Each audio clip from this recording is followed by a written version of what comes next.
નમસ્કાર મિત્રો, સ્વાગત છે તમારું મારી યુટ્યુબ ચેનલ પિન્ટુ સરકારી અપડેટમાં। તો એક મોટા સમાચાર છે।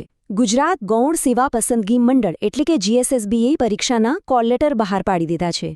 જો તમે પણ આ પરીક્ષા માટે અરજી કરી હોય તો ચિંતા ના કરતા। આગામી થોડી જ મિનિટોમાં આપણે એકદમ સરળ રીતે સમજી લઈશું કે આ કોલ લેટરને કેવી રીતે ડાઉનલોડ કરવાનો છે। તો જુઓ, GSSB દ્વારા જે કેટલીક મુખ્ય જગ્યાઓ હતી, જેમ કે રેબેનકાર, ડાયટિશિયન અને ઓક્યુપેશનલ થેરાપિસ્ટ, એના માટેના કોલ લેટર હવે ઓફિશિયલી આવી ગયા છે। ચાલો આના વિશેની જે પણ જરૂરી માહિતી છે એના પર ફટાફટ એક નજર નાખી લઈએ। ઓકે, તો સૌથી પહેલાં આપણે સમજીએ કે આ જે નવી જાહેરાત આવી છે એમાં કોલ લેટર ડાઉનલોડ કરવા માટે શું ખાસ માહિતી આપવામાં આવી છે। એક વાત ક્લિયર કરી દઉં, ઓફિશિયલ જાહેરાતમાં કહ્યું છે એ પ્રમાણે આ જે પરીક્ષા થવાની છે એ MCQ CBRET પદ્ધતિથી લેવાશે, એટલે કે મલ્ટિપલ ચોઇસ ક્વેશ્ચનવાળી કમ્પ્યુટર બેઝડ ટેસ્ટ હશે। પણ સવાલ એ છે કે આ જાહેરાત કઈ કઈ પોસ્ટ માટે છે? ચાલો એ જોઈ લઈએ, જેથી બધા ઉમેદવારો ચેક કરી શકે કે આ માહિતી એમના માટે છે કે નહીં। તો ધ્યાનથી જોઈ લો, આ જાહેરાત મુખ્યત્વે 3 પદો માટે છે। પહેલું છે રેબેનકાર, બીજું છે ડાયટિશિયન અને ત્રીજું છે ઓક્યુપેશનલ થેરાપિસ્ટ। અને હા, આ બધી જ જગ્યાઓ વર્ગ 3ની છે, તો જે લોકોએ આ પોસ્ટ માટે એપ્લાય કર્યું છે એમના માટે આ માહિતી બહુ જ કામની છે। ચાલો હવે આવીએ સૌથી અગત્યના ભાગ પર, એટલે કે તારીખો। આ તારીખો બોલાય નહીં એનું ખાસ ધ્યાન રાખવાનું છે। ચાલો જોઈએ।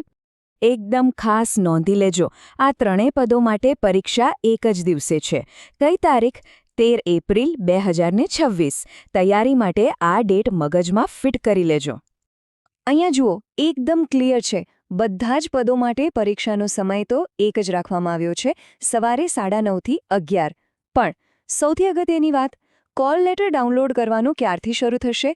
તો એ 30 માર્ચથી શરૂ થઈ ગયું છે અને પરીક્ષાના દિવસે એટલે કે 13 એપ્રિલે સવારે 8:45 વાગે આ લિંક બંધ થઈ જશે, એટલે છેલ્લી ઘડીની રાહ જોયા વગર ડાઉનલોડ કરી લેજો। તો હવે આવીએ મેઇન મુદ્દા પર કે ભાઈ આ કોલ લેટર ડાઉનલોડ કરવો કેવી રીતે? ચાલો એની સ્ટેપ બાય સ્ટેપ પ્રોસેસ સમજી લઈએ। એકદમ સહેલી છે, બસ આ 4 સિમ્પલ સ્ટેપ્સ છે। સૌથી પહેલાં તમારે જે પોસ્ટ માટે એપ્લાય કર્યું છે એનો જાહેરાત ક્રમાંક સિલેક્ટ કરવાનો છે।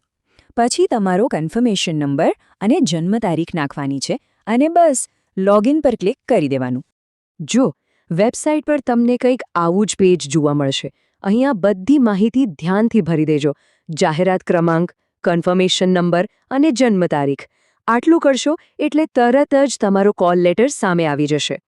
ચાલો, કોલ લેટર તો ડાઉનલોડ કરી લીધો, પણ હવે પરીક્ષાના દિવસે કઈ કઈ વાતોનું ધ્યાન રાખવાનું છે એ સૂચનાઓ પર નજર નાખવી પણ એટલી જ જરૂરી છે। ચાલો જોઈએ। આ નિયમો ખાસ યાદ રાખજો। કોલ લેટરની પ્રિન્ટેડ કોપી તો ફરજિયાત સાથે લઈ જ જવાની છે। પરીક્ષા સેન્ટર પર ટાઈમસર પહોંચી જવાનું છે, ત્યાં બાયોમેટ્રિક વેરિફિકેશન પણ થશે। અને હા, ભૂલથી પણ મોબાઈલ કે બીજું કોઈ ઇલેક્ટ્રોનિક ગેજેટ સાથે લઈ જવાનું નથી। અને આ રહી સૌથી કામની વાત, આ પરીક્ષામાં નેગેટિવ માર્કિંગ છે, મતલબ કે જો કોઈ જવાબ ખોટો પડ્યો તો સાચા માર્કમાંથી 0.25 એટલે કે 1/4 માર્ક કપાઈ જશે, એટલે જવાબ આપતી વખતે પૂરેપૂરું ધ્યાન રાખવું પડશે। તો બધી જ જરૂરી તારીખો અને નિયમો હવે આપણી સામે એકદમ સ્પષ્ટ છે, બરાબર ને? હવે સૌથી મોટો સવાલ એ જ છે કે આટલા સમયમાં બેસ્ટ તૈયારી કેવી રીતે કરવી? મિત્રો, દરરોજની સરકારી અપડેટ સૌથી પહેલાં મેળવવા અમારો ટેલિગ્રામ ગ્રુપ જોઈન કરો।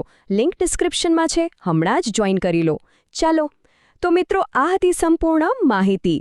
જો તમને આ માહિતી ઉપયોગી લાગી હોય તો વિડીયો લાઇક કરો, મિત્રો સાથે શેર કરો અને બેલ આઇકનને સબસ્ક્રાઇબ કરવાનું ભૂલશો નહીં। મળીએ ફરી એક નવી સરકારી ભરતી સાથે। જય હિન્દ, જય ગુજરાત।